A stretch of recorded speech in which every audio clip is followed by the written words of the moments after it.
Hello, everyone. Welcome to the Grand River Woodturners Guild December meeting. I am Doug Brinks, the current president of the Grand River Woodturners Guild, broadcasting from beautiful downtown Grand Rapids. No snow, as you can see behind us. We've only had a couple traces here and there. I had a trace this morning outside on my porch, but that was about it. So we want to welcome everybody to our meeting. We have some guests in the room. We have, I think, some new members in the room. We want to thank you all for tuning in. If you're a guest, once we put you on our guest list, you're kind of on there for a while, so you'll keep getting these emails to join our meeting again next month. We have a newsletter that goes out to our members. If you want to be a member, you need to send an email to let me shut one of these off here. Let's shut that one off. You need to send me an email to that email address up there, and we will send you out a link that you can become a member. Right now, our members, for new members, is $20 through the end of this month. And then as of January 1st, it's $25 for to be a member for the year 2021. And that's the same for renewing your dues. If you have not renewed your dues and you're a current member, you have until the end of this month. It's only $20 to renew your dues. And then as of January 1st, 2021, which is not that far away, everything goes up to $25, a huge $5 increase. If you can afford that $5, then go ahead and wait. But otherwise, you probably want to get your dues sent out today. So if you got if you got our newsletter, there's probably a link in there that you can go to our website and renew your dues. But if you're a new member, you need to send me an email to the address up here, grwtg2008@gmail.com. And then I'll get that and we'll get you the information you need to become a member. We have 3 professional turners set up for next year that you will have to be a member to attend those meetings. Art Lessman in February, Mike Mahoney in April, and then Cindy Drozda in June. We're working on one more professional demonstrator for the fall.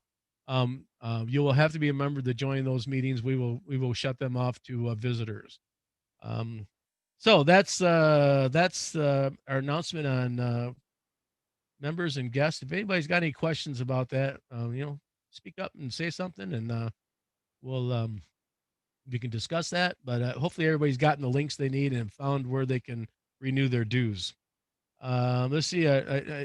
If you've got our newsletter, you would have got our treasurer's report. It's attached to it. I can just state our balance is $9,586.59. So that's our treasurer's report. We want to thank Dave, another year of being a treasurer, and he's up for 2 more years. He does a great job. We got nice financial reports. So let's give Dave a big hand. Thanks, Dave, for all your work that you've done for the past year. Another person that I'd like to thank, now that we're in this mood of being thankful, Steve Payne. He is our membership person. He tracks all of our members. He does all the emails, all our mass emails out to the group. Steve is done a great job as membership, and I don't think he just came up for renewal, but he's been on the board as long as I have. So, hey, Steve, thanks for the great job, Steve. There's a lot of work that goes on in the background. We have our 2 guys that are working on all of our demonstrations, Hard and Furious, John Singleton and Joe Spries and John Singleton. They've been setting up all these demonstrations coming up. We want to give them a big thanks for their hard work.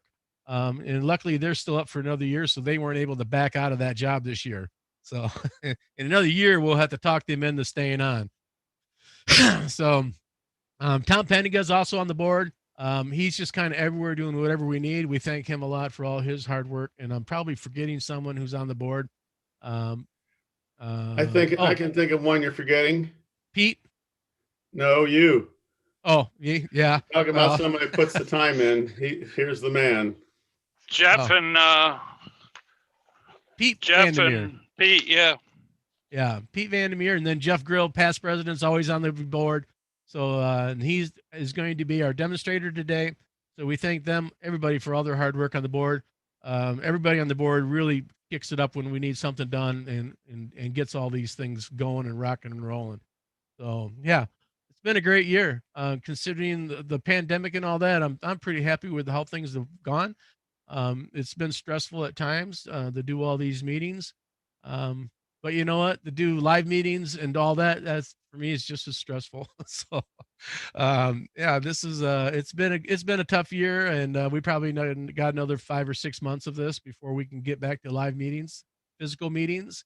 So hopefully everybody's is in the mood to keep on doing this for another 5 or 6 months. So let's see, moving down our list.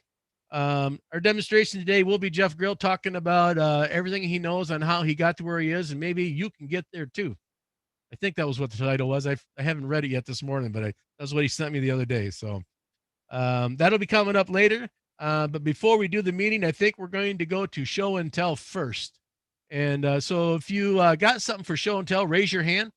If you go to your like your participant screen, I think you can raise your hand, or maybe it's on your more screen if you're on an iPhone or an Android, or you can just say, hey, I've got a show and tell, and we'll try to write your name down. We'll try to get to everybody who's got one. Let's see, I can't raise my hand because I'm a co-host, and neither can Bruce. So Bruce, you'll have to let me know if you've got show and tell. I'll start it off with some show and tell here. Let me turn off my screens here. Let's see. First off, normally for this month, I always say, hey, show and tell. I want everybody to bring things they made people for Christmas. I forgot to announce that last month. I forgot to put it in the newsletter. I forgot to send out a notice earlier this week. I just completely forgot everything this week. So it's been a rough week for me. So I did bring something that I'm making for Christmas presents. I have 2 sisters that have birthdays like today, and then in a couple in the day before Christmas. So I make them birthday presents, and then the same thing I give to my mom and my sister-in-law and my daughter-in-law. So this year I'm giving them all bead boxes. I got some bird's eye maple and some figured sycamore from Tony, and they make beautiful bead boxes. So I'm making those for all the ladies in my family for Christmas and birthdays. Then my wife yesterday mentioned she could use one more, so I guess I need to make one more.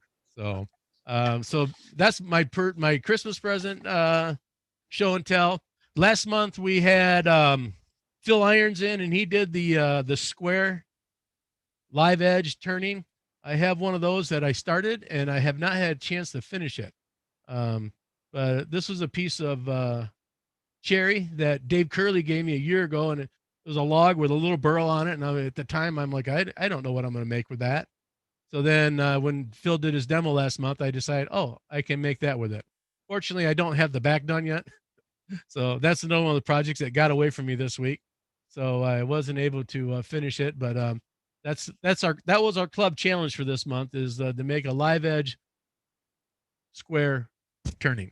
So there's my club challenge.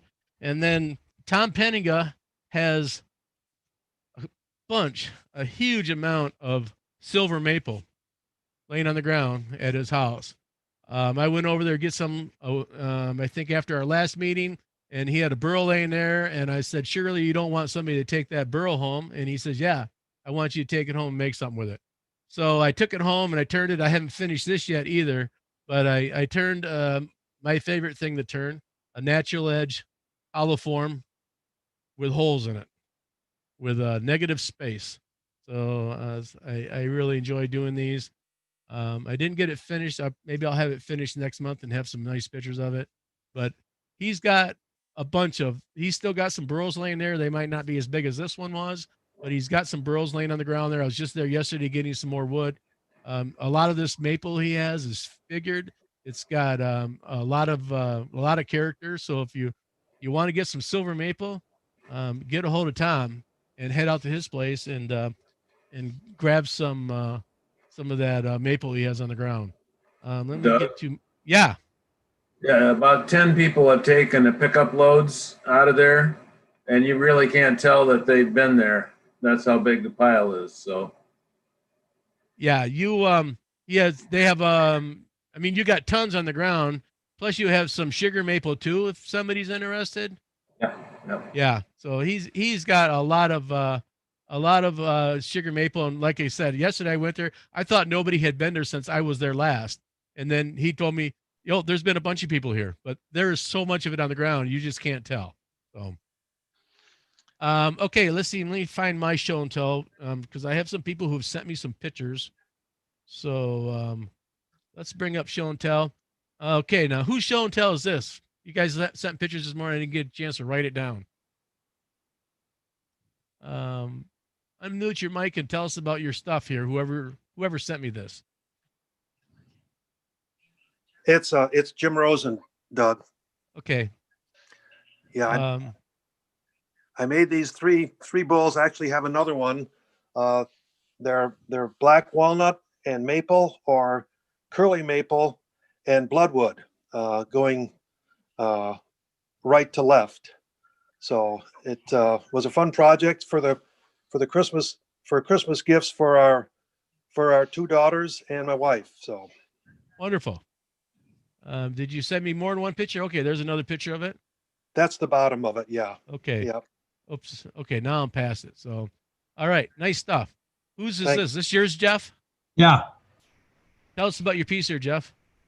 Yeah, I went to Chicago, Turn on Chicago summer before last, and one of the guys there was doing a demonstration on, I just call them donuts. There's probably some more sophisticated name, but he had a special little jig that he made for turning the center out. That's a real challenge, let me tell you.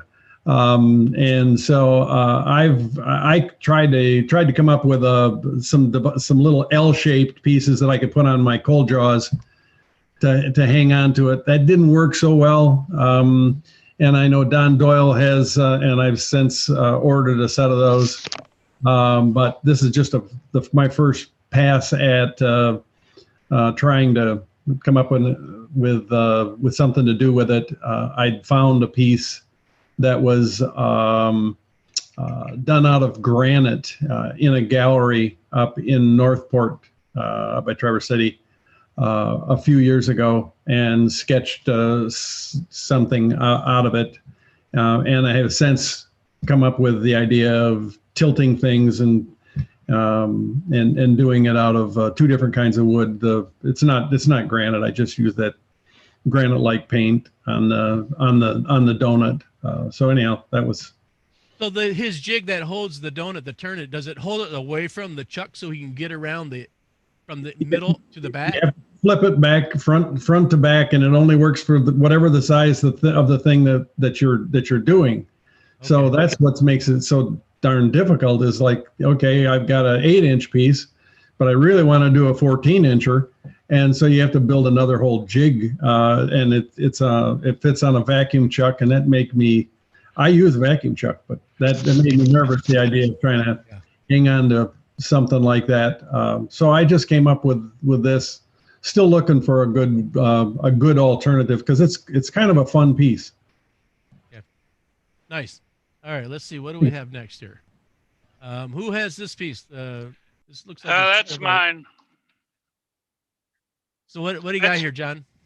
That's for that tournament. It's not quite square, but it's live edge on both sides and the crotch. Yep. My neighbor brought over a piece of birch crotch that he wanted me to turn into a bowl for him. So that's that there. Okay, nice. Was that the only picture you sent me, or is there another one here? Okay, this is Tom Peniga. Tom, tell us about your kaleidoscopes.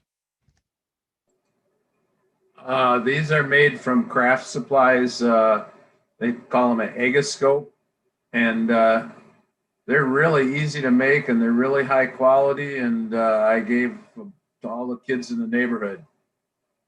So That's what it looks like on the inside of them. Yeah. Nice. If you never made one, you can make the wood in about, I don't know, 7 minutes or so. And then it takes about 10 minutes to assemble it, and that's it. Okay. Cool. Maybe next year. Put that on my list.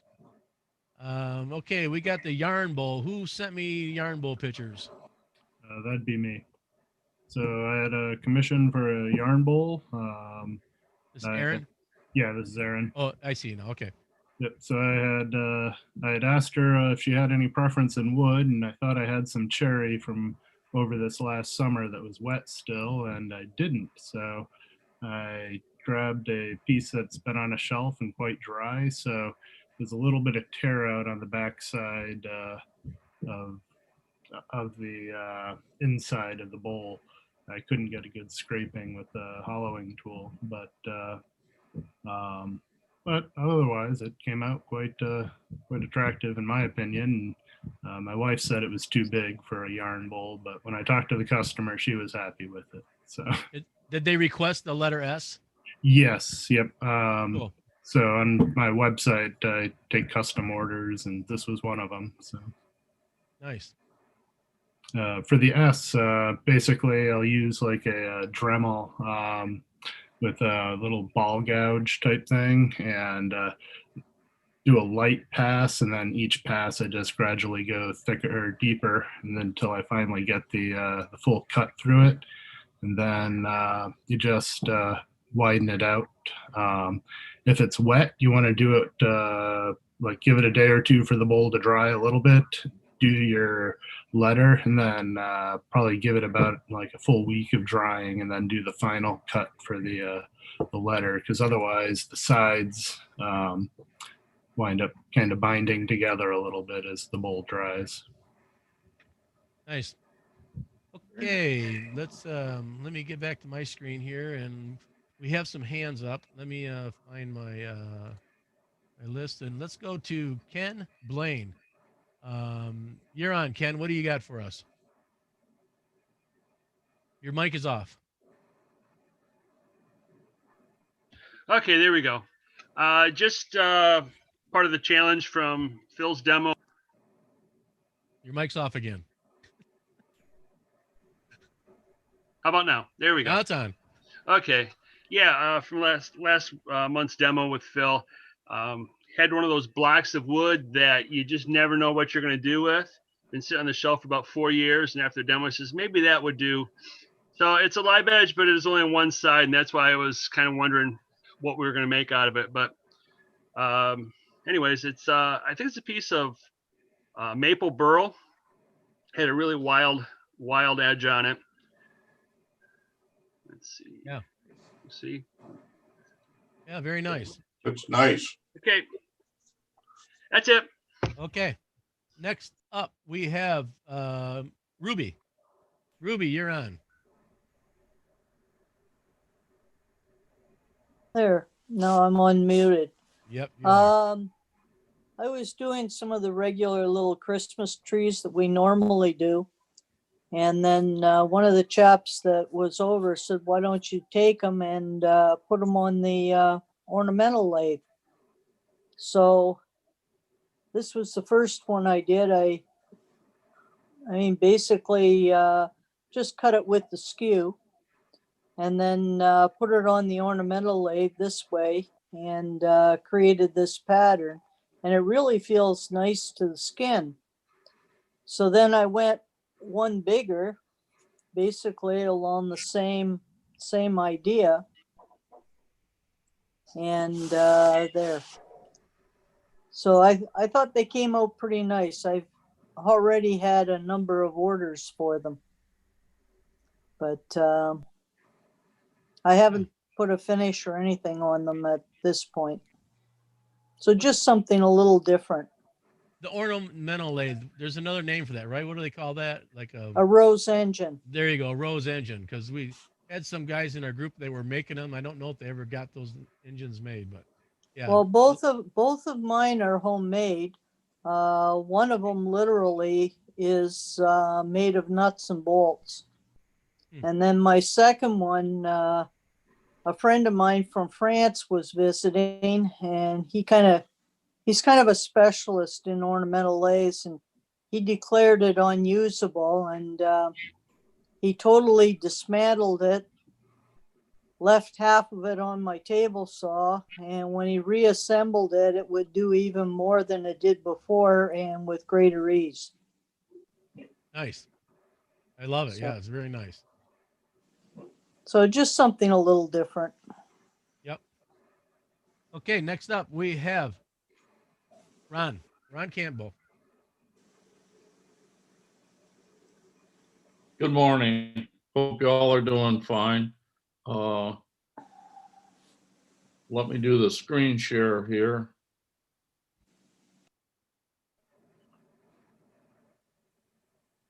This is a piece.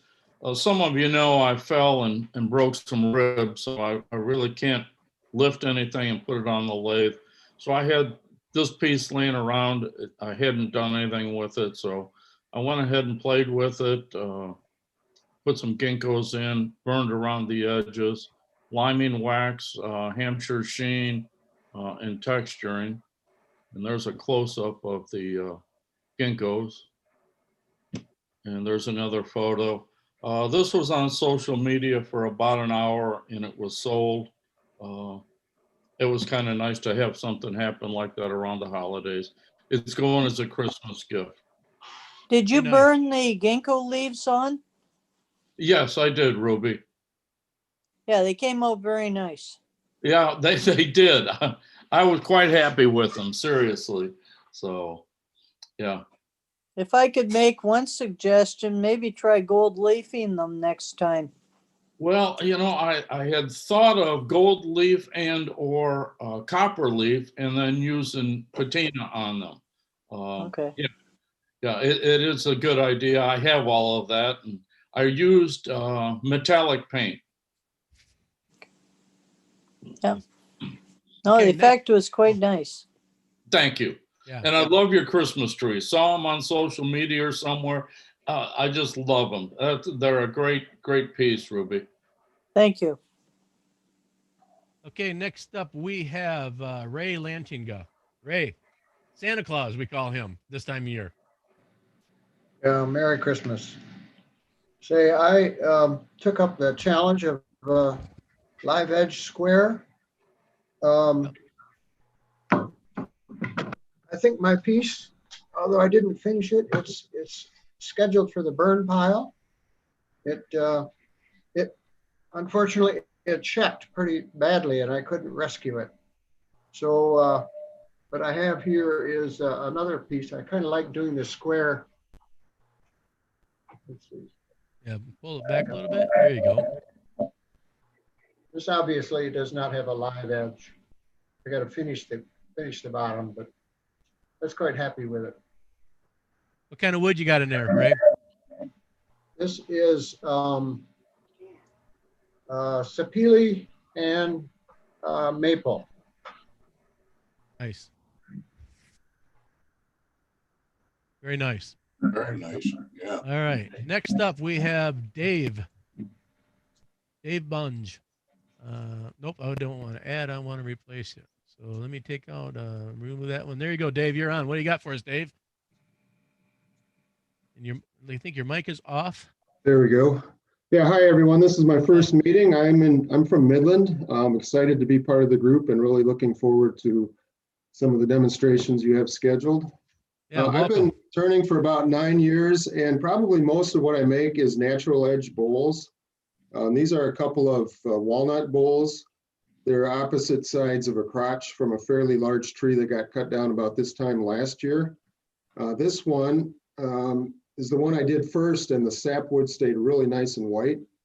I did it first because I thought it was the better of the two blanks, because the second one had actually had a branch as part of the blanket, and which ended up as part of the rim. So I waited a little bit on this one before I got to it, started to get some decoloration of the sapwood, but also, not sure if you can see this too well, but it has some really nice curl, really nice grain pattern around the base of where that branch came out of the bowl. So mostly what I do is bowls, but I have been doing a little bit of spindle work around the holidays. So these are kind of based on the inspiration from Kurt Fuller and the snowmen he's posted over the years. A set I made for my wife out of cherry. And then we had our first grandson born about a year ago. So I made, this year for Christmas, I made a set for their family out of white oak. Pretty happy how they turned out, except the dog, to me, looks more like a pig than a dog. So I'm still trying to figure out how to do that better. Yeah, maybe you got to talk them into getting a pet pig. And That you're might- all set. Yeah, I might have better luck with that, actually. So that's everything I brought. Thanks. Hey, the piece with the discoloration in the sapwood. Yes. This is a question to everybody. How do you prevent that, or how do you fix that? Because that's why I don't like turning green. I like to wait for it to dry before I sand it, because it seems like when you sand wood, green wood, that pops out. Seems like. Yeah, I haven't found a way to reverse it once it starts. What works best for me is if you cut the tree in the winter, because the wood's cold, it stays in my cold garage, so it doesn't discolor quite as fast, and then really get to it right away, like within a week or so. One thing that does help a little bit would be if you use some 2-part bleach, wood bleach, and you very carefully apply it with a brush just along the white edge. It will tend to lighten it and keep it quite light. Okay. All right, cool. Thanks. Thanks. All right, next up we have Brian. I don't know which Brian this is, so Brian, you're up. That's me. Okay. Okay. What do you got for us, Brian? This is the first year I've ever turned Christmas ornaments. So my wife loves birds. So I don't know if you can see that or not. So I turned little bird houses for her and my daughters. So it's just, the main body is just a piece of dowel, and the finials are red cherry and black walnut. And the second thing I turned is my daughter lost her dog last November. She had to have her put down, and the end-of-life vet made a a paw imprint for her from the dog. So I turned this little platter or plaque to hang on the wall. So this is American oak, and this is just a piece of white oak that I've stained plum color, and then I wire brushed it so I can put some gold embellishing wax in there for her, and it's just like a flat back, nice grain pattern on the back, and she's just going to put the paw print in there and then mount it on her memory wall. So what I had to do is, this piece is a separate piece, so I traced the outline of the paw because it's irregular, cut it out on my scroll saw, and then wood glued it onto the back piece, and then turned it all as one. So when she goes to put this in, you won't see this. It's kind of just not very good finish in there, but she'll have to trim the mold to fit in there with an X-Acto knife, and then she can hang this on her wall. Very nice. That's all I got. Okay. Thank you. Next up, we have Ted Heisinger. Ted, you're on. What do you got for us? I have a square bowl and without the natural edge. Yeah. And I added the circular bead and then put some black ink in there to make it stand out. What kind of wood is that? It looks highly figured. It is walnut.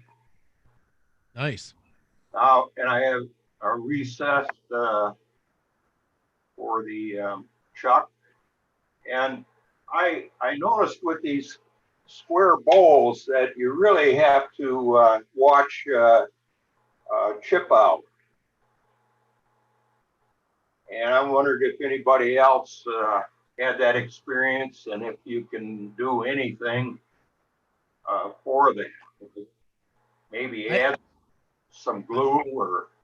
I asked Phil Irons last week that when he was doing his demonstration, and he had said turning it green helps, so it doesn't chip out so bad. This was dry wood. Yeah. It's pretty hard to avoid the chip out because each of the two of the four corners are going to be, the grain is going the wrong direction. Thank you. So it doesn't matter which way you cut, you're kind of in a bad place. Yes. Yeah, I find that my orbital sander, taking all four sides off, you can clean that up. Leave room to sand a little bit. All right. No, you did nice job. Yeah, it looks really nice, Ted. Let's see. Up next is Steve Payne. Steve, what do you got for us? The club challenge. This is another piece of material from Tom's pile. I think that is that silver maple. Yeah, silver maple. Yeah, I guess the light's kind of messing the bottom up. Yeah.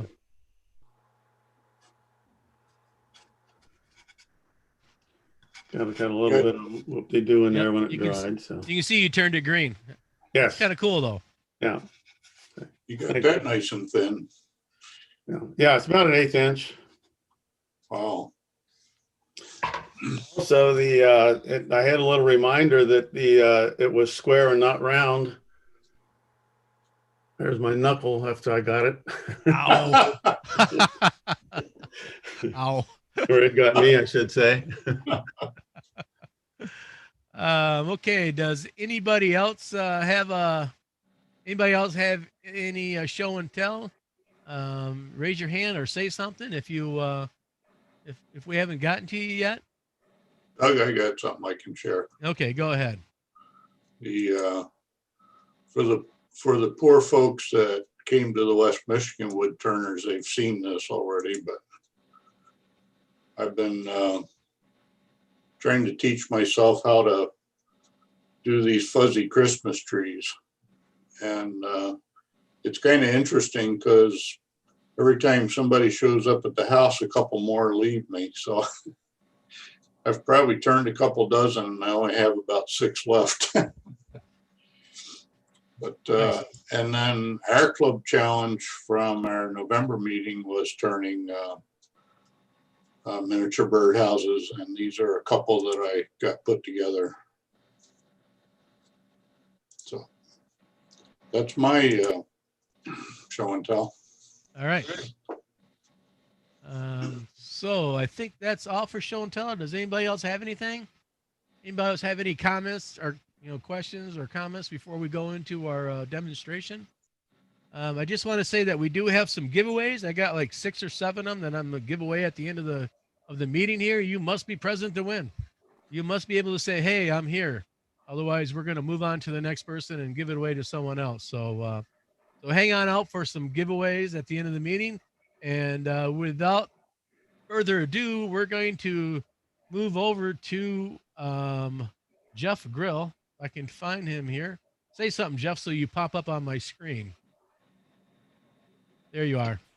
There we go. Yeah, your mic's on, your camera's on. So here's Jeff Grill. Let's give him a big hand. From all around the world. Okay, let's see. I gotta get rid of this little square in the middle. There we go. Okay. I had Steve send out a the presentation kind of outline, and on that was a kind of a list of my kind of what I've done and how I got to today, back since about 2002. As you can see from that,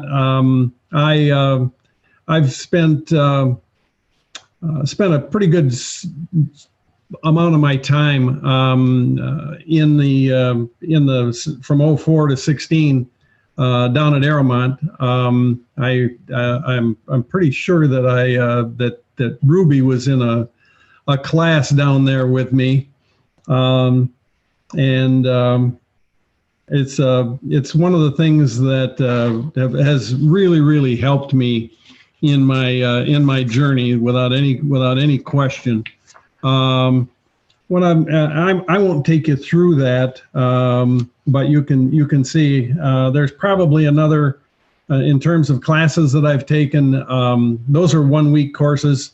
It's just a great place to go to learn from really good people, and learning and being at a lathe for 4 or 5 days is just an amazing in terms of how far you can progress in a week's time.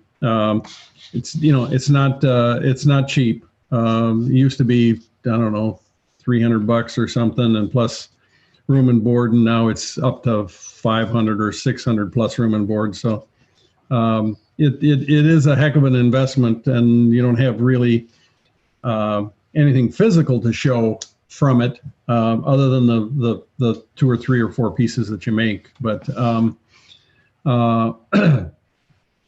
I have also taken gone to a lot of 1-day demos from folks like Betty Scarpino and Stuart Batty and Richard Raffin and Jimmy Clues and on.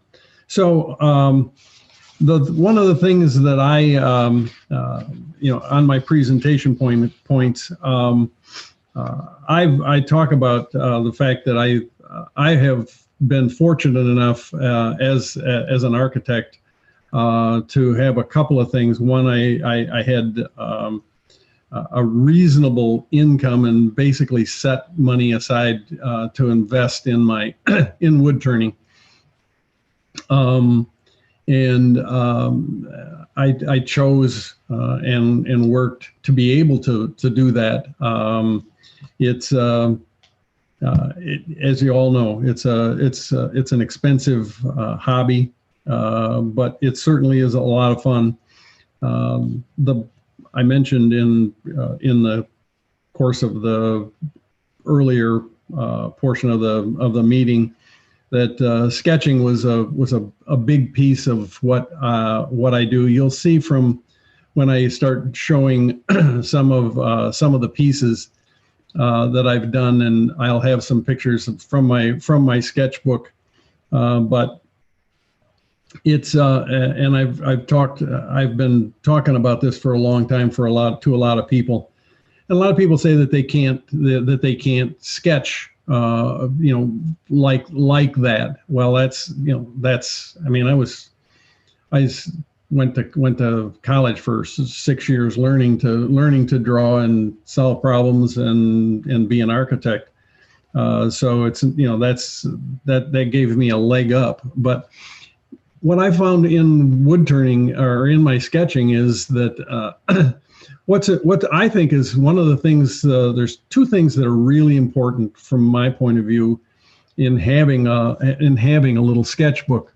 First, I'll show you, one of my sketchbooks. I don't know if you can see that.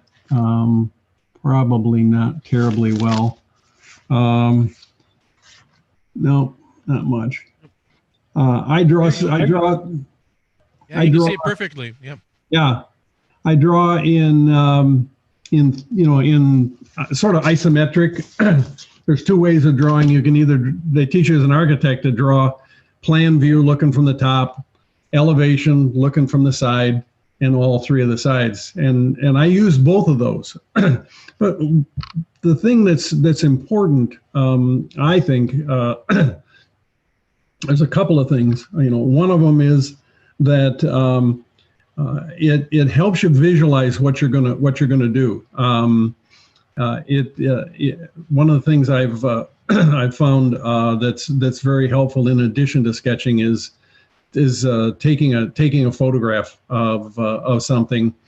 Let's say the side of a branch with a crotch on it or something like that.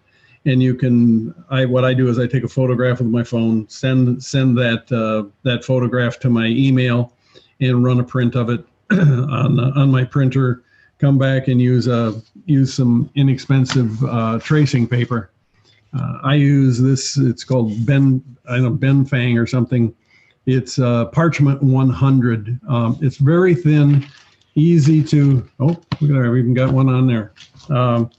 Easy to take a sketch. This is a thermed piece that I turned 4 of these, and you can lay a piece of tracing paper. You can print it at a smaller scale, which I find is easy.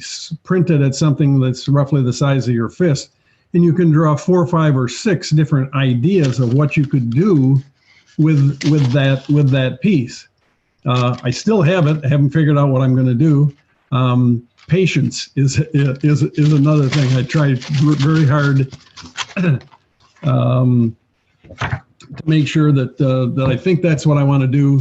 Sometimes things will sit in my pile of things to work on for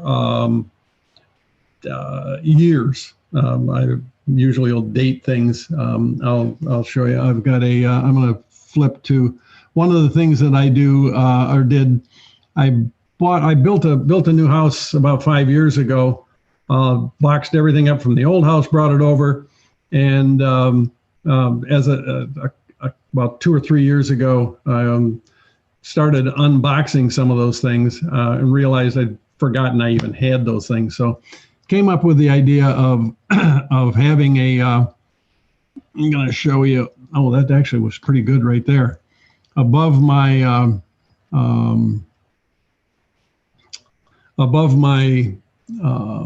some windows, I have a 16-foot shelf where I put things that I haven't quite figured out what I'm going to do with it, and I keep it in view. I think that's really important.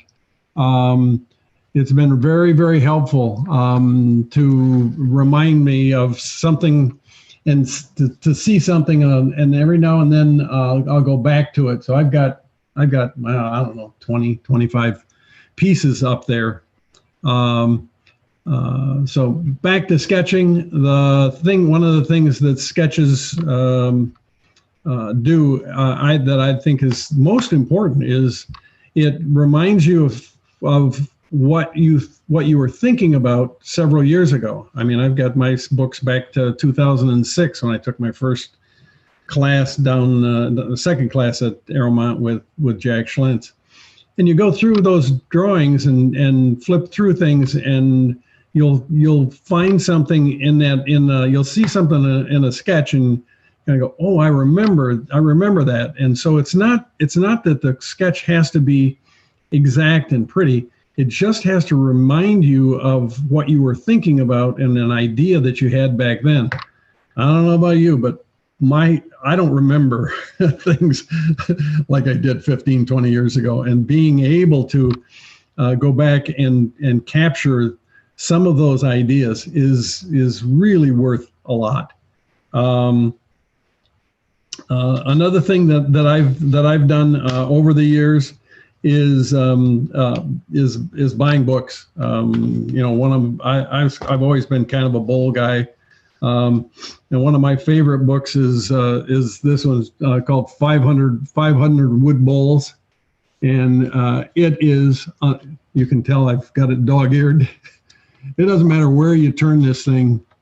There are things here that are just amazing. It's a great book. So having who's that book by? It is it's a Lark book, L-A-R-K. And you can probably get those things now on eBay for probably $10 or less. It was a $25 book. But there's there's 500 ideas in here. And one of the things that I try and do with those ideas is to look at those, especially if I have a piece of wood that I don't know quite what I want to do with it. I look at at some of those pieces, and with the notion of trying to find out, trying to see what how I could take that piece and do something different with it. I try and I may and probably do make some little sketches of what those things might be. But I always try to, not copy something, but use that as a starter and to see if I can work. So work forward with that and bring something that I've done or an idea that I have to this piece that I'm gonna create. So that's a really helpful thing. Hang on, let me go. So one of the other points that I was talking about, I have some ideas on here under pushing yourself beyond where you are. You always want to be safe in what you're doing, but keep pushing and trying to find new things to do, new ideas.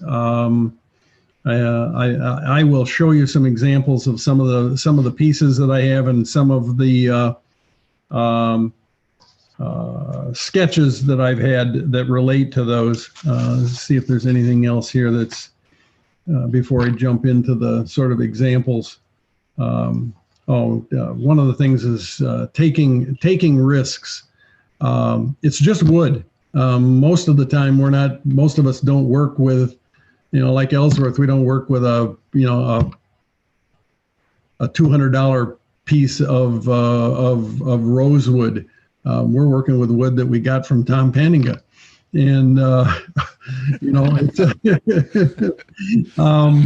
so, take some risk, go out and try something different. If it doesn't work, you got the other half of the log that you can work from. Another thing that I've found over the years that's been really good, and you'll see that in a couple of the pieces I'm going to show you, is to be patient. If I get to a point, and I've got a bowl on my lathe right now where I turned the outside of it, and there's a huge ring crack around it. I will probably end up just throwing that away, but I will probably lay it aside and put it up on a shelf for a couple of 3 weeks or 4 weeks, and see if something else, some other idea comes, if there's some way of saving that. But if I'm not comfortable with a piece that I'm working on, that it's not going where I want to, then I'll set it aside. Obviously, you can't do that with. Can you show us that piece? Can you use that side camera and show us that crack piece? Yeah. Yep. I can get kind of close to it. Hang on. Turn it on there. Yep. There we go. Yeah, there. And I don't know if I can probably even zoom in. Maybe. Yep. Yeah. So it's just a beautiful piece of wood. So the point, and I go back to me. The point is basically, if you're not comfortable with it, don't spend any more time on it. Eventually, maybe you'll find something with it, and maybe not. But don't waste a lot of time working on something if you don't really feel comfortable. So just be patient. What do you mean by comfortable, Jeff? Are you talking about the actual turning, or are you talking about the design? What are you?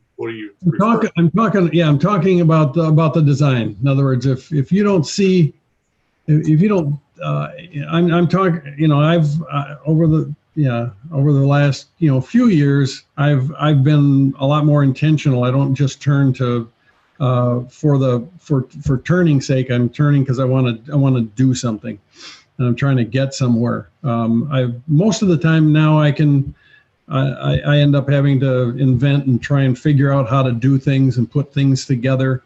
But basically, when I say it, you know, getting comfortable with it, do you feel like you're getting to what you believe is going to be your end piece, your final piece, and that it's you're going to accomplish what you tried to accomplish when you set out with that piece. And obviously, I'm not talking about just doing a simple calabash bowl or whatever. But if it's a piece that just doesn't quite work, I can probably pull something down. Yeah, hang on just a sec. This is the nice part about doing a demonstration in your shop. You can just go grab something real quick. Yeah. Where you know where the tool is that you need. Right. Right. Now here are a couple of pieces that are I haven't quite figured out. There's nice shape there. Just haven't quite figured out, what if I needed to do something else with it. This one especially, even though it followed it didn't follow the grain of the wood, and I have sketched on the back side of it. And there you can, I think. I've sketched on the back side, and I've got a sketch in my sketchbook of some things that I could do to wood burn on the outside of it. But with this piece, what's bothersome to me is aesthetically, it's the angle is too severe, which is why I drew a couple of pictures, and I'm trying to figure is there something I can do with it? And my gut tells me it's not going to work, so I'm going to probably just throw it away.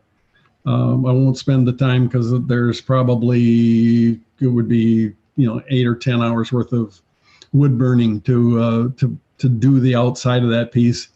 The inside is still needs to be cleaned up, but I stopped because I'd said it just doesn't look right. So why spend any more time? Set it aside and come back to it. If you don't come back to it after a couple of years and you think at some point in time you gotta go, yeah, just chuck it. There's just too much wood out there. So let's see here. In the comments, Ruby called those unfinished pieces UFOs. And the unfinished pieces UFOs. Oh, unfinished she refers objects. to them as that, yeah. Unfinished objects. I like it. Yeah. Yes. Yeah, that's great. Thank you. Yeah. Yeah, I remember there was that session. I don't remember who we were with. It might have been Al Sturt, but I was with Ruby, and I was turning an object where we were putting two things together. Maybe it was Mark Gardner. I'm not sure, but she suggested, "Hey, why don't you wood burn the inside of that piece as well as the outside of that piece?" And so I have a couple of pieces that I've done that, and I know that's gonna pay back for me someday. I haven't figured out how to display a piece, because as soon as you take two bowls, what we were doing was taking two bowls and gluing them, doing wood burning on both sides and then gluing them together. And she said, "Hey, why don't you wood burn on the inside?" And so then I carved out of that piece, and I don't have it around, but anyhow, I still do have it. It looks like a big Pac-Man, but you look inside and it's all wood burned on the inside. And everybody who looks at it kind of goes, "Jesus, how the hell did you wood burn all that stuff on the inside?" You almost can't see the fact that it was glued together. But I can't figure out a way to display it or do something with it. So it's on a shelf waiting. Someday I'll have an epiphany and I'll make a neat, what I think is a neat piece out of it. But it doesn't look right just sort of laying on its side on the shelf. So, okay, I'm gonna now try and jump to some photographs. Let's see, I have to push the photos button. Okay, years and years ago, there was one of my sort of mini mentors was a guy by the name of Malcolm Young. And Malcolm gave me a piece. We did a swap on a piece of wood. He gave me a piece of madrone burl, which had been stabilized. And so I sketched a couple ideas on how to do it, and this is what I ended up with. Turned out pretty nice.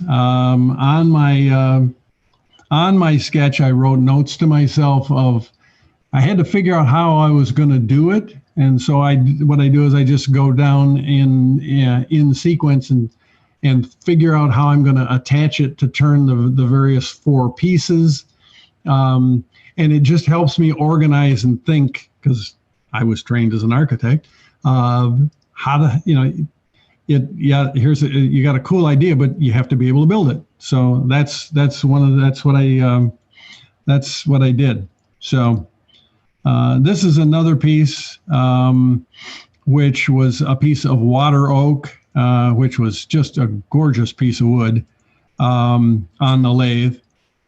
Oops, I don't want that. Wait a second. Yeah, I know.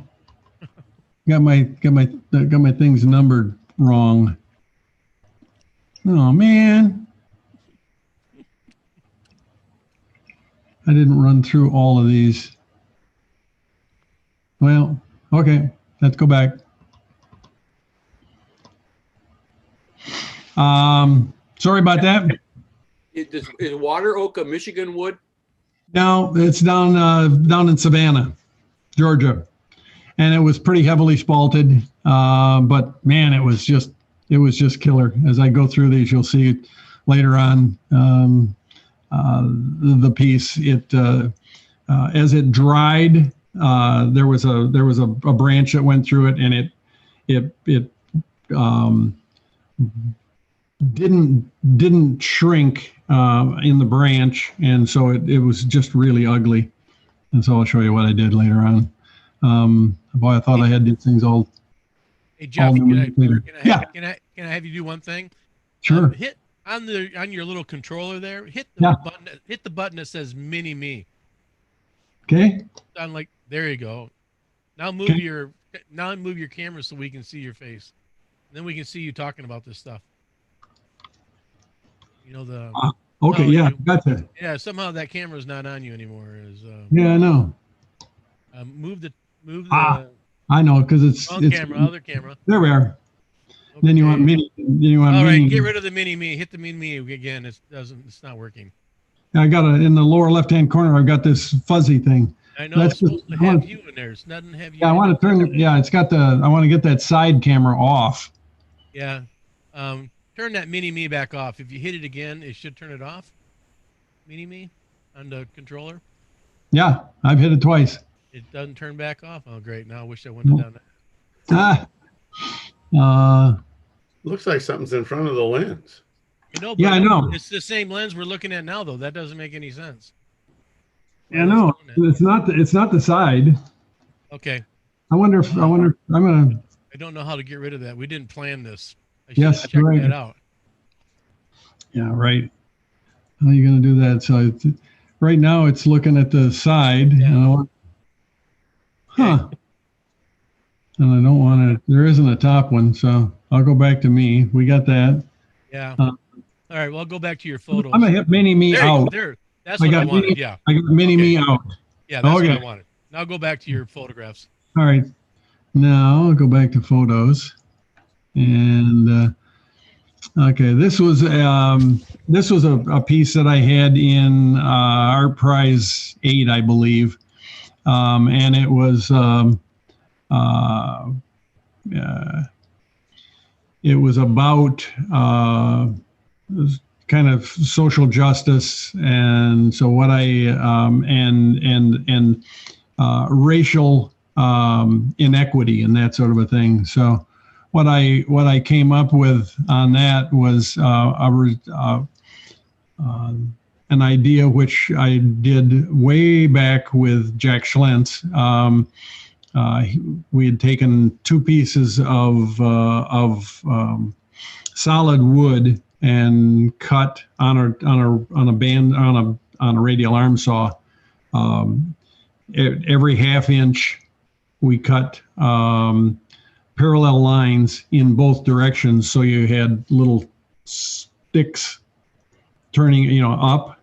But before you did that, you actually turned a bowl in the center of it, so that when you were done, and I don't have a picture of it because it was 15, 16 years ago, you had little tree-like squares of wood that were actually hollowed out in the center. So I took that idea and took a burl, and the write-up on this piece was talking about how a black and Caucasian couple gets married and has a child, and the child is the sphere in the center.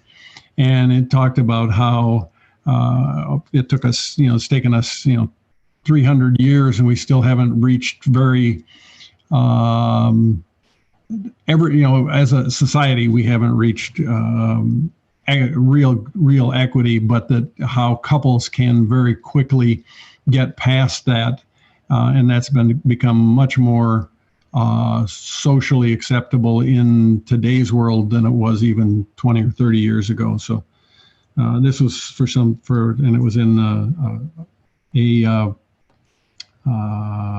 the venue was at Fountain Street Church. This was a geode, and this was another one of my early trials of a geode, where I took I was playing with the idea of taking a what do they call that, Lancelot, the little chainsaw on a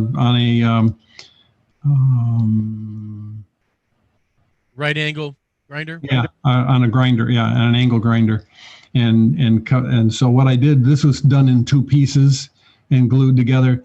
Didn't work very well, but it was kind of a fun thing to try. And I just basically colored the inside of it was colored with a dye and wood chips. Didn't work very well, but it was. This one was done after the article in the AAW about No, this one was done with rock salt. I had done. There's another one in that was done with with the crystals. So that's been kind of a fun thing. So this was just how I kind of got to the two pieces. The problem with this is you can't glue the two pieces together and really have them be as seamless as you'd like. And so it's waiting. I've been kind of enamored by bowls that have some slope to them. And so there's a couple of drawings that I have that have different ways of doing sloped bowls. And man, oh man. Okay. Yeah, this is just a little piece I did with some ginkgo leaves and wood burned around them. That's probably 4 to 5 inches in diameter. Ended up taking that, and my son's a sculptor, and so we made a mold of it. And so I've made 6 copies and given it to my sisters and sister-in-laws. Here's that piece of water oak. that, nope, okay, previous, that had this lump on it. This is, everything's going backwards for me here, Doug, but anyhow, could not, this is, you can see the, where the three brass rods are, they go, and there's a crack, and that's where that branch came through the side, and it made it elongated, and I just sat around, and I finally went, oh, what the hell? Why don't I just try throwing some brass rods in there? I'll never sell it. It's pretty weird, and the inside wasn't very good, so I used some coarse gesso or some kind of a matrix from Golden, and got this real wonderful, almost sand crinkly interior for it. This is just a piece that I had that didn't have the ability to put a foot on it, and so and this is probably 10 inches in diameter and 12 or 14 inches long. Really pretty piece of walnut. What's on the lip of that one? Back up. What'd you do to the lip of that one? Is there texture there? No. It looks like a design around the edge. Nope. It's very, very thin. Okay. Very, it tapers to just a little over 32nd of an inch. Okay. Yep. And the only thing I can think of, I'm not sure that this is going to be the final piece, but I had a friend who does some stone work, and we cut some stones and put some little rubber dots on it and it looks really pretty, but it's still isn't quite right. So I don't have it at the gallery yet because it just doesn't quite feel right. But who knows where it'll go. This was a piece of burl that I got from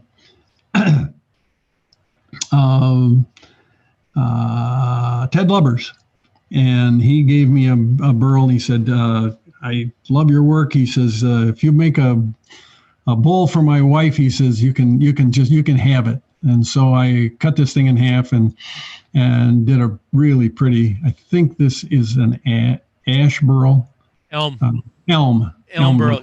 He gave me a piece of it too. It's beautiful. Yep. Yeah, this is about, I'd say 15, 16 inches in diameter. And so this was the other half, and it had this incredible bark inclusion, and I could not figure out what to do with it. I sketched 3 or 4 things. I was going to carve some branches so it looked like it was found in the woods. I did all kinds of things, but I ended up finally putting a whole series of dowels in it, floating it up off the table, and it's in a gallery up in Rockford. I now also have drilled holes all the way around the flat piece on the underside, so that you can actually hang it on a wall. And it's hard to name these things, but this one is called Island Emergence. So it's kind of like an island that's emerging out of the ocean. So anyhow. Keep on going. So this is a burl slab that I had for about a year or so. It's a black oak. Could not figure out what to do with it. I dragged this thing around to meetings and talked to guys, and we could not come up with an idea of what to do with it until one time I don't know, it was sitting on it's sitting on a wastebasket, and a piece of paper fell across the bottom of it.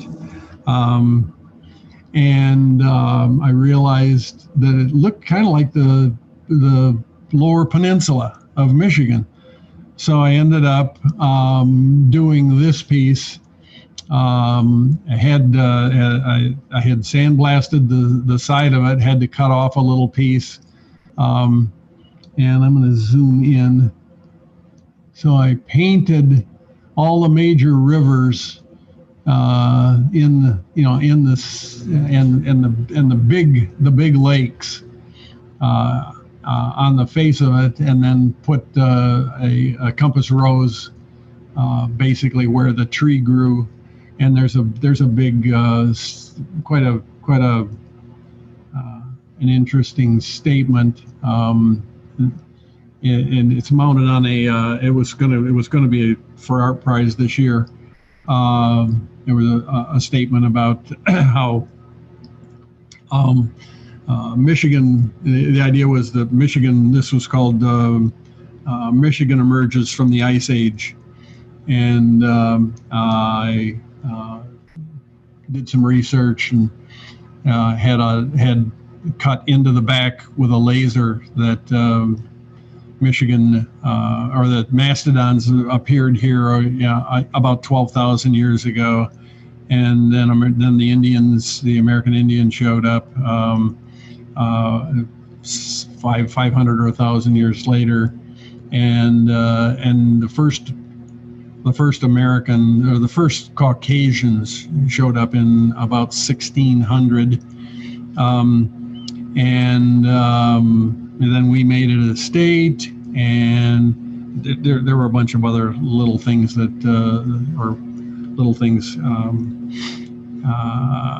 but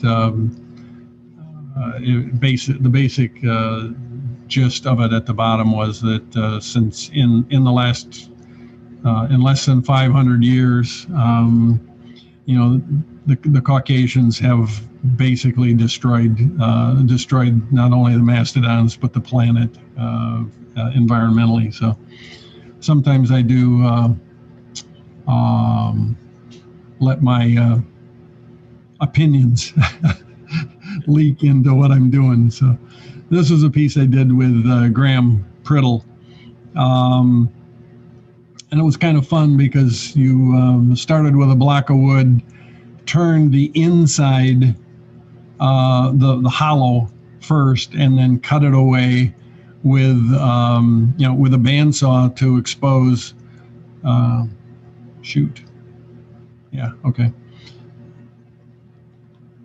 To expose the three. This one was done with three sides cut away. So you sort of worked backwards instead of turning an interior, and then of course you embellish the heck out of it.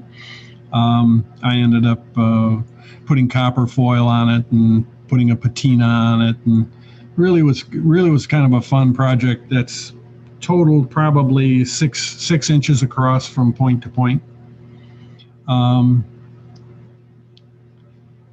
don't think, here we are.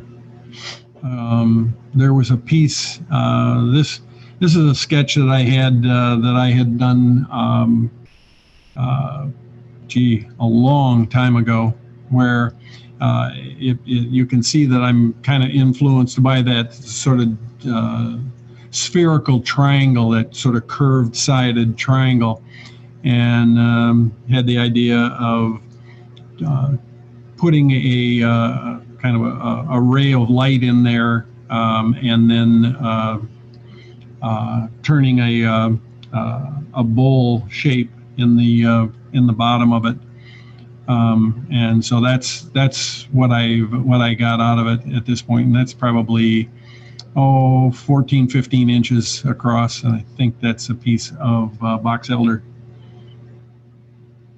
Hang on, I got to go back to this. There was also a piece, and I think I have an example. Off on the right, you can see a sort of a conical shaped bowl, where I had come up with the idea of making it look like cedar shakes, and putting little steps in it. So somewhere in this the next few photographs, you'll see that come to fruition.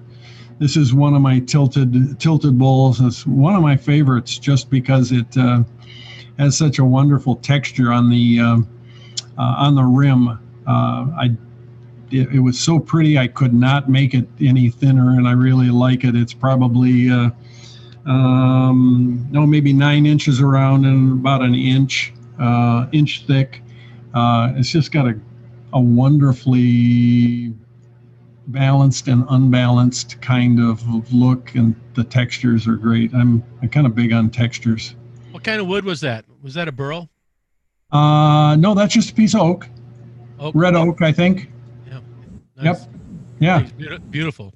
Yeah. Thank you. This is, I don't know if I can start this. Don't think I can. This is another bowl, again, tilted and sloped. I think I have a place, and I have one in here. I put it on well, you'll see it if it comes up. I've got it on a little turntable. One side of this thing, it doesn't look like a bowl. This is just another piece of my architectural. These are just a bunch of trapezoids interlocking one another, and then all done with wood burn background. And I think it's a piece of cherry. This is a piece of, in the last year or so, I've done some yard sculptures, and this is a piece that I did outside, and ended up, have to go all the way back to my early drawings. Came up with a sort of, I had a sketch of what I wanted this thing to be. No. Uh-oh. I can't go previous. Oh no, it won't go to the back. Oh well. Anyhow, what I ended up doing, I think that's all I had. I wanted to, let's go up to here. I wanted to try and do some wall hangings out of burls and things like that on larger pieces. And Doug has done a couple of them, and I had mounted a piece on the end of my lathe, and started to turn on it, and I got really nervous. The idea of sticking any kind of a turning tool into the side of something. I mean, you see these pictures of these guys with these 6-foot pieces, and they got slices out of the floor, and they're turning this thing. Maybe it's a long exposure, but it frightened the hell out of me. So what I did was, and I can probably, this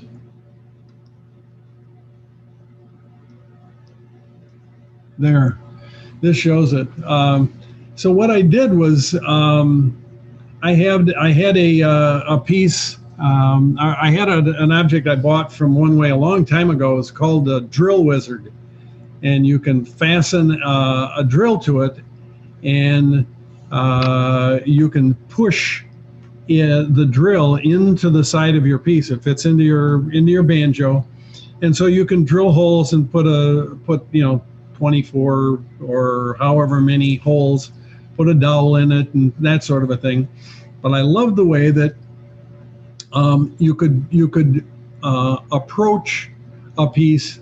It was designed to be able to approach a piece that's fixed and locked into your indexer. But I thought, wow, what if I could put a router or an angle grinder on the side of that thing, and I can put my piece on the end of the lathe, and I can turn it on. And so I took this thing, and Jim, I'm blank on his last name, out on 76th Street, machinist. Oh, Jakash. Yeah, Jim Jakash. So we worked and came up with a way of mounting, several tools into the onto the side of this piece, and then he put this little knurled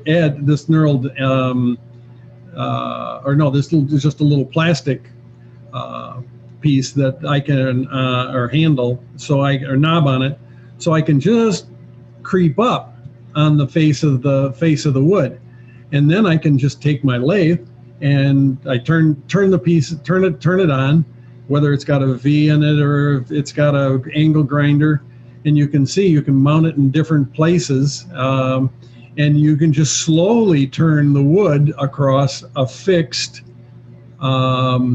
grinder or router bit to get a variety of different shapes and things. And that's how I got, I'd have to go through 20 some pictures, but that's how I got the pieces on those two slabs that are in the yard sculpture a couple of slides ago, which is actually at the end of my slideshow. So anyhow, so I keep trying to come up with new ways of doing things, new things to do, and I'm sort of challenged by that. I guess one final thing I would like to suggest is, that everybody who's interested in trying to become a better turner should try to find a mentor. You can go on the internet and find things and people out there who will show you how to do something, but it's really great to have a mentor. And Ron Campbell was mine. He didn't teach me an awful lot, but he taught me to go out and find really good turners to learn from. Another thing was, about 4 or 5 years ago, I felt like I needed to have more exposure to advanced and turners who were interested in pushing further down the road, and so started a group with Ron Campbell and Steve Lohr and Lars and John Smith and about 5 or 6 guys, and I encourage people to do that. We would meet once a month, once every 6 weeks, and just talk about different ideas. And that's I also started a similar thing of guys down in Detroit for the same thing. So get out and interface with other turners, and try and push. Do a collaboration. Do something together. Just keep at it. Keep pushing yourself to do things. Find people to help you do them. So with that, I will take questions if there are some. Put your camera on you. If anybody's left. Wrong camera. Wrong camera. Hit me. Hit me. I did. Me. There you go. Yeah.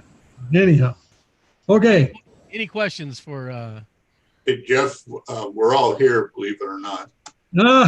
Really? You feel like you've been talking to yourself, but yeah, it does. At 9:44, you had 48 people, and right now we have 48 people. No kidding. Well, I am serious. I feel like I was stumbling through the whole damn thing. I'm just. But anyhow. So are you still doing your collaboration with your not mentors, but your quality turners, so to speak, or your experienced turners? Yeah, are you doing it by Zoom or what? Are you doing?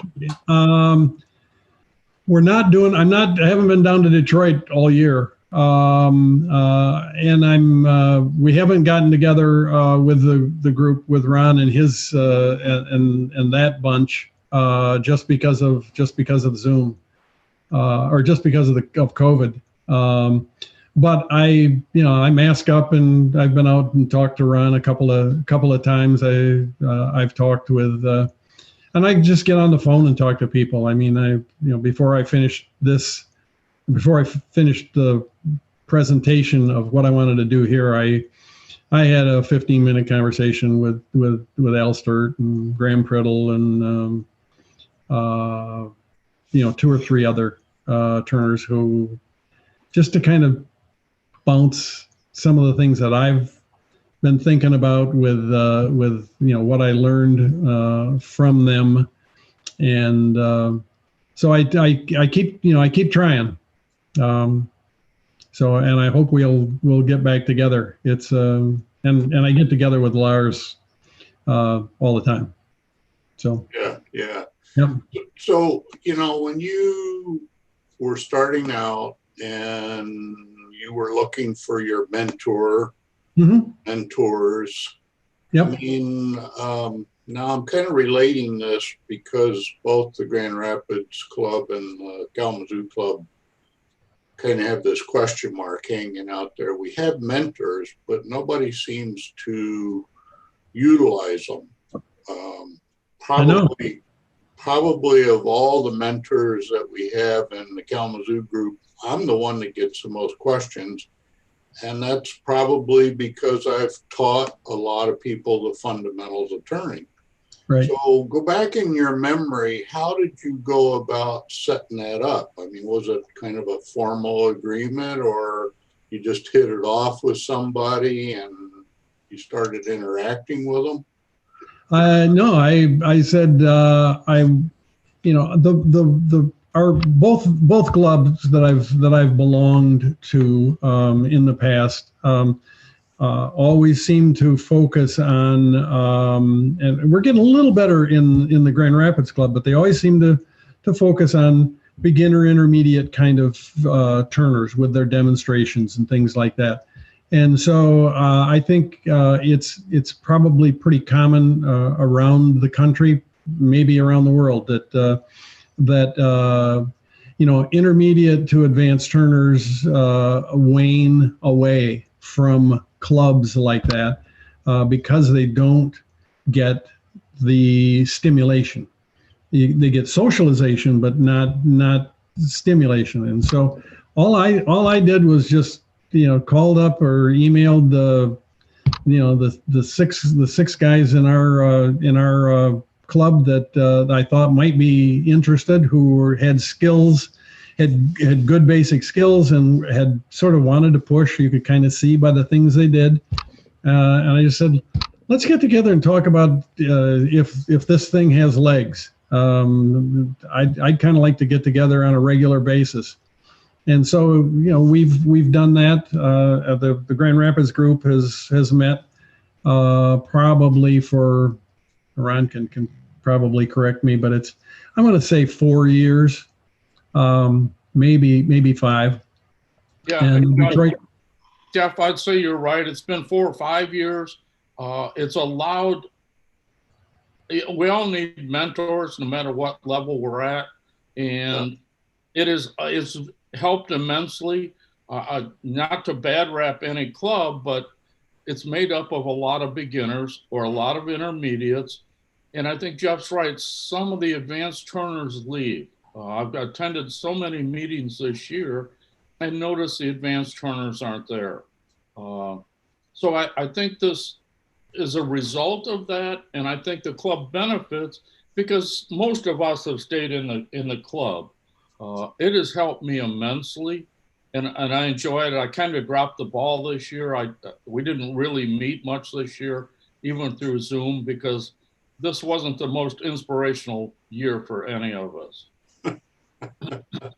And this whole mentoring thing, the 5 or 6 of us, we've all moved a different direction, and I've enjoyed it tremendously. And I'd encourage all of you to form some groups and try and exchange some ideas. It's highly beneficial. Yep. Thanks. Yeah. Can I comment? Sure. Every organization has these types of problems, and one of the thing is having a sponsor. You're talking about a mentor, but a sponsor that touches base with you, sort of, to say, okay, where are you at? Are you stuck? In that's a trained process. And also, I think just like seniors are underutilized in our society right now, as far as resource and knowledge base, I think our experts in our clubs are underutilized. And it isn't that they don't want to provide anything back to the club, they're just not utilized. And so I think we need to give them an avenue to keep that creative process, flowing, even if it is them being a sponsor or a mentor of a less skilled turner, because I think that forces them to look at the perspective from another angle. And I think, the Kalamazoo Club, I think, sort of has a little handle on it, but not much with our garage groups that meet on a regular basis. But even that needs to be promoted, especially when we have this Zoom avenue to utilize where people are geographically aren't able to attend, or the weather provides a problem with attending. So I'm not sure if that adds any value to the discussion that's going on right now, but I know I've talked to Ron a lot about it, and it's something that stymies us continually because we don't know how to focus or stick with it. Yeah, you have to. I think you have to institutionalize it or organize it. It has to become a little more formal than informal. Mentoring is kind of informal in my mind, the way I see it. If I have something that I can't quite figure out how to do, I'll kind of search my memory bank and I go, oh, Doug might be able to shed some light on that, and so I'll give Doug a call. That, to me, that's mentoring. But if you sort of organizationally put it together as a function of a group of people, and you say we're going to do this every month or every on even months of the year, then you consciously try to organize and figure out what you're going to do, and it helps even just to meet at somebody else's house each time, and then they're responsible for a topic or something to talk about, and it just kind of helps all the people in that group to move ahead, to see things and do things and participate. Like I said, collaboration or whatever. Can I add something here? Sure. Yeah. 90% of the coaching that I do, and I call it coaching, comes from social media. And it's a one-on-one thing. And it's nothing for me to be coaching 3 people a week. And it would be nice if the club started to utilize some of the same thing. Okay. It's available. These people have volunteered their time. They've spent time on the board. They can help everybody. I've up until this year, up before the pandemic, I probably almost weekly would have somebody from the club call me and want to come out and wanted me to help them with something, or wanted me to do something for them, core something, or sharpen their tools or something. And I consider all that mentoring. And unfortunately, the pandemic has put a huge roadblock on that. But I'm hoping that afterwards we'll get back to a normal. I still have people who have contacted me, and I've been reluctant to let people in my shop. I carefully try to do it. I've helped people on the phone, and not too much online, though. I don't do too much. I might make comments on social media, but I think mentoring was going pretty well before the pandemic on a one-to-one basis, at least with me. But I think a lot of the other mentors in our group, we're not seeing that. Yep. And I would try to, at the meetings, I tried to have the mentors stand up and hold their hands up and introduce them. And let people know that there's one on every corner of this county. There's a mentor probably within 10 miles of your house who would love to have you come to his shop. Yep. And it's just the people, I think they come to me because I'm the president and they feel they come up and ask me, but they're not so quick to approach other mentors. But I tell you what, I do like getting together with the garage groups. Unfortunately with Ron and Jeff, you guys always have yours on Wednesday nights, and that just does not work for me. For what it's worth, I spent an afternoon with John Marquardt early November showing me how to do the Christmas ornaments, and we kind of kept our distance, but that was a lot of fun. And just to comment on the garage groups, Mark Zeidel used to have a garage group every month that I was part of and learned a lot from. But then he left the area and he kind of dumped that in my lap. And my struggle is like coming up with something to talk about every month. And so I think, like someone said, you almost got to kind of get a plan where anyone that's a member of the group takes a turn for, leading the discussion or having it at their shop or whatever.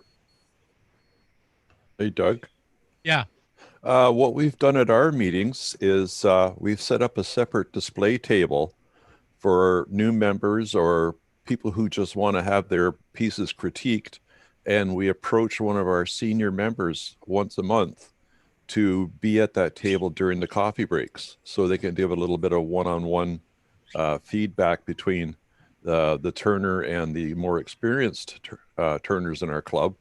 And it's working out very well because we've got some very senior turners, like master turners in our club, and they may not want to be up in front of people, but they like talking one-on-one with other different people. So it's open to anybody. It doesn't have to be just a beginner turner. If you have a piece that you've turned and you've got a little bit of difficulty with it, and it's partially turned, you could even take that and put it on the table, and then have one of the senior mentors come in and give you some advice on what to do with it. I think that we've had a lot of that. We've had a lot of that at our show and tell when we had physical meetings. Yeah. That I think people would come in and they'd bring their piece of show and tell and say, I'm this far and I haven't figured out what to do yet, or I'm, and they'll get all kinds of feedback back from the group. But we haven't done the whole critique thing.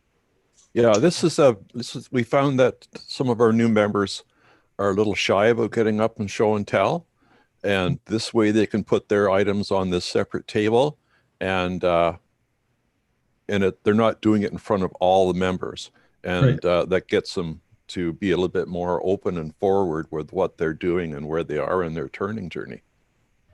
Yeah. The one-on-one's a really great idea, because I think a lot of people are intimidated to, like you said, stand up in front of 35 or 45 people and show what they've done, because they don't think that it measures up. I think most of us, as we were in those positions, wanted to do better. We wanted some advice. We just didn't want it in front of 45 people. Yeah. So one-on-one is a great idea, I think. I guess I'd add, as somebody who lives a long way away from all of your garages, I kind of like Ron's idea of also finding a way to do it through social media, so you can expand your geographical reach. And Dave, with my coaching, it's done through private messages. No matter, if you respond to somebody on social messages, or if you do it right out in front of everybody, you then lay yourself open for critique. Okay. And then it becomes a debate. So I do it through private messages or Zoom or FaceTime. You have to take this. And I think in our group, Jeff, years ago, we stopped doing critiques. Okay. Yep. People don't like the word critique. Yep. They take it too personal. Yeah. All of a sudden it is personal. And just like when I presented my piece today, Ruby chimed in and said, Ron, you might have put gold leaf on those, or you might have done something a little different. You have to look at it and you say, well, yeah, I kind of like that idea. And maybe it gives me an idea where to go with the next piece. Right. I hope you didn't feel offended by my making that suggestion. Oh, Ruby, I know who you are well. We have a couple of common friends. I know you're a master turner. So yeah, anything you want to chime in on any of my work, let her rip, okay? Well, it's kind of interesting because once you reach a certain level of turning yourself, and you've gone through all the texturing, all the coloring, all the different ways of doing things, you kind of get to a point where you're stymied yourself for creative ideas. And, like we had met at Aeromont taking classes there from different people. I found I had to go further afield. And when I wanted to expand even further, I ended up going to France and Germany, Israel, and a few other places to get people who were going in a totally different direction than anything we were doing here in North America. And all of that just added to what I'm doing. And it kind of gave me that shot in the arm that I needed to keep on going and experiment with different things myself. And a lot of the people that I teach, they know they're welcome to come over anytime with pieces they have, and can call me or say, hey, what do you want to do with this? Or, I don't like the way it came out. What would you have done differently? And so I think we have to remember sometimes too that even our mentors, they need stimulation periodically. Good point. Ted, what do you got for the conversation? Unmute your mic. Yeah. Can you hear me? Yes. I need some immediate mentoring. That's right. Take advantage of this group. I have a picture. Let me. Can you go. That very clearly. The bowl. It's a spiral bowl, and the lobes on the right-hand side overlap. And I'm wondering if anybody has any idea, how did they do that? Carving. You think it was carved? Yeah. The only thing I can think of. Okay, I appreciate that. Ruby, I see you talking, but your mic's off. Yeah, it was definitely carved. What they do is they come in and you turn a bowl, and then you kind of make almost like a V cut, a shallow V cut on the side, and then you take like a Fordham or Dremel with a bit, and you literally carve it just to blend the one side so it comes around. Yeah, those they're really neat when you look at them, because they kind of those are the kind of things that sort of intrigued me for a long time, because they make you think about, well, how was this done? Right. And you either have to have that kind of a mind that is searching out for those kind of answers, or you don't. And I would say this group of people right here very much are all orientated that way. Yeah, though that was definitely carved. Thank you. Hey, Ruby, are Yes? you now able to travel to the United States? No. No? Well, to start with, our borders are still closed. Right. And I don't foresee them being open for at least 4 months at a minimum. After that, what I have to do now is apply for a special visa to travel to the US. When I apply for it, I have to submit $1,000.